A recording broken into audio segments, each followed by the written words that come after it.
रहीम अस्सलाम वालेकुम। कुदसिया नवाज़ women wellness project में खुश आमदीद।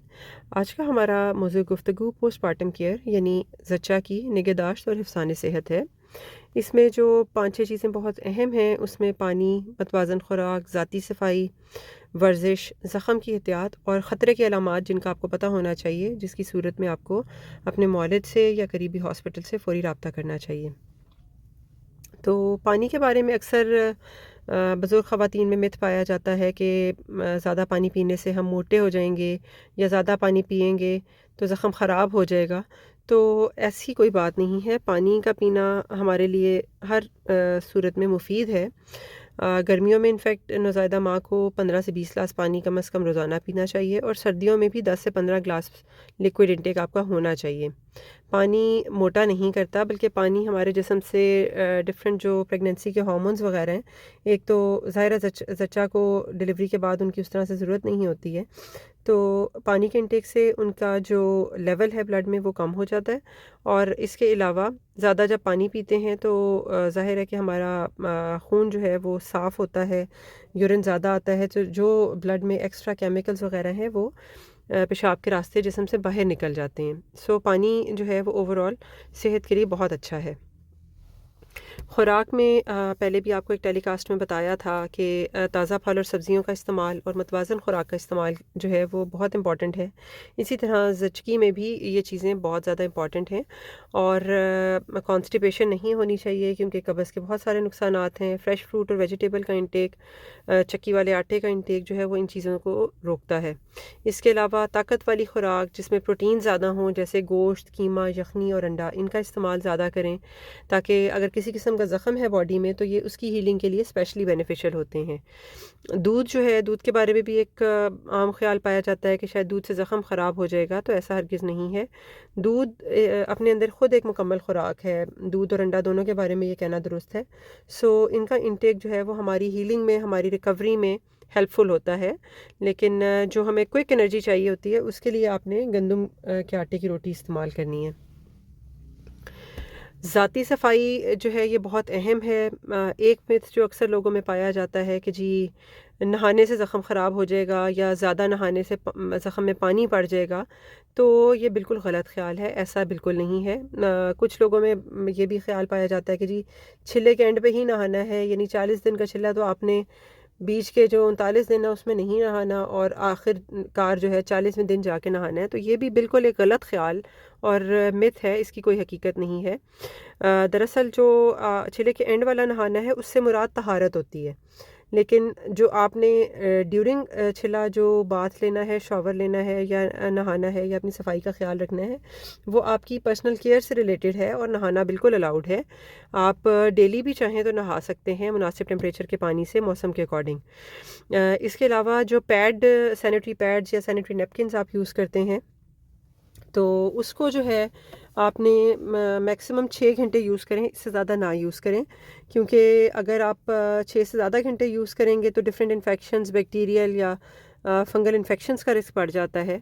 और इसके अलावा अगर आप जो सैनिटरी नैपकिन्स जो फैब्रिक वाले होते हैं, जो आर्टिफिशियल मेथड से, सिंथेटिक मेथड से, मटेरियल से बने होते हैं, उनको अगर आप लंबा इस्तेमाल करें तो उससे आपको रैशेस का प्रॉब्लम या एलर्जी का प्रॉब्लम भी हो सकता है। अंडर गारमेंट्स जो हैं, आपको बिल्कुल अपने लिए ईजी किस्म के अंडर गारमेंट्स यूज़ करने चाहिए। कॉटन का मटेरियल जो है वो हर हाल में फ़ेवरेबल है, मुफीद है, क्योंकि कॉटन जो है वो इंसानी जिस्म को एलर्जी नहीं करती है। इसके अलावा अक्सर ख़वातीन में जो है वो फ़ीडिंग का उनको प्रॉब्लम होता है।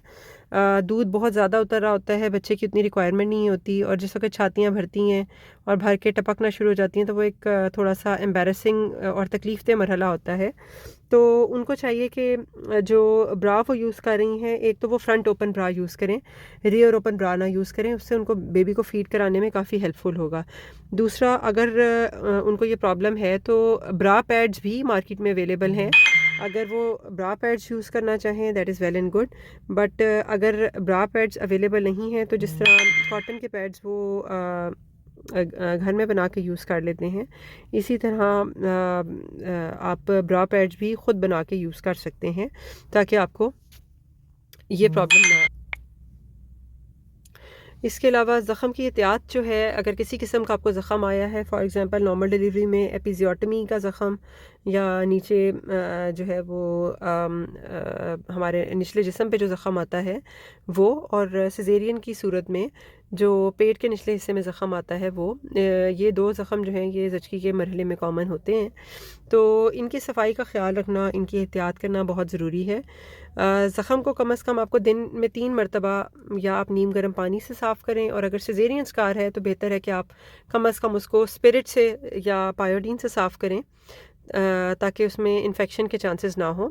دوسرا، اگر جو بعض خواتین جن کا وزن زیادہ ہوتا ہے ان میں پیٹ کے فولڈز بنے ہوتے ہیں، تو جو زخم ہے سیزیرین کا وہ اس فولڈ کے نیچے دھس جاتا ہے، جس کی وجہ سے اس میں پسینہ اکٹھا ہوتا ہے۔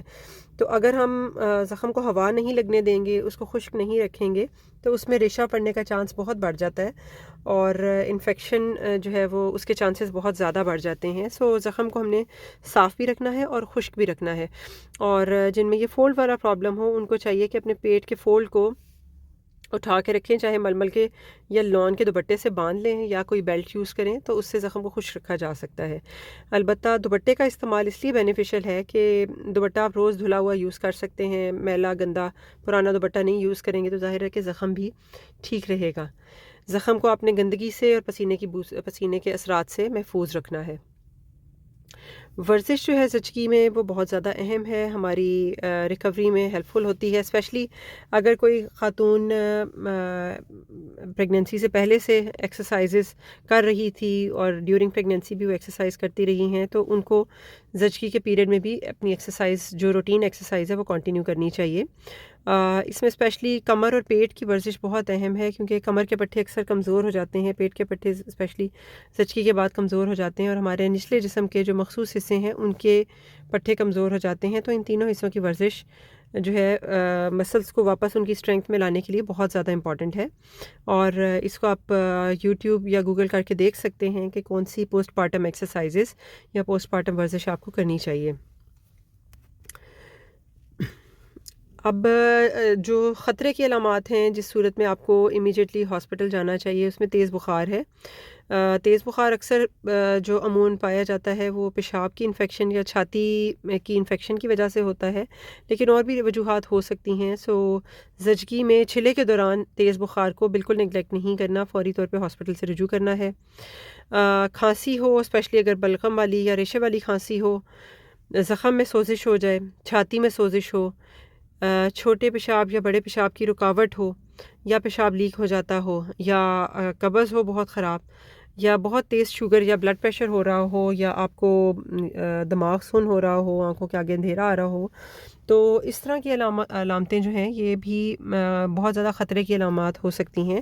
ایسی کوئی بھی سچویشن ہو تو آپ کو فوری طور پر اپنے معالج سے رجوع کرنا چاہیے۔ چلے آج کے لیے اتنی ہی ڈسکشن، بہت شکریہ فار لسننگ ٹو می، جزاک اللہ جی، السلام علیکم۔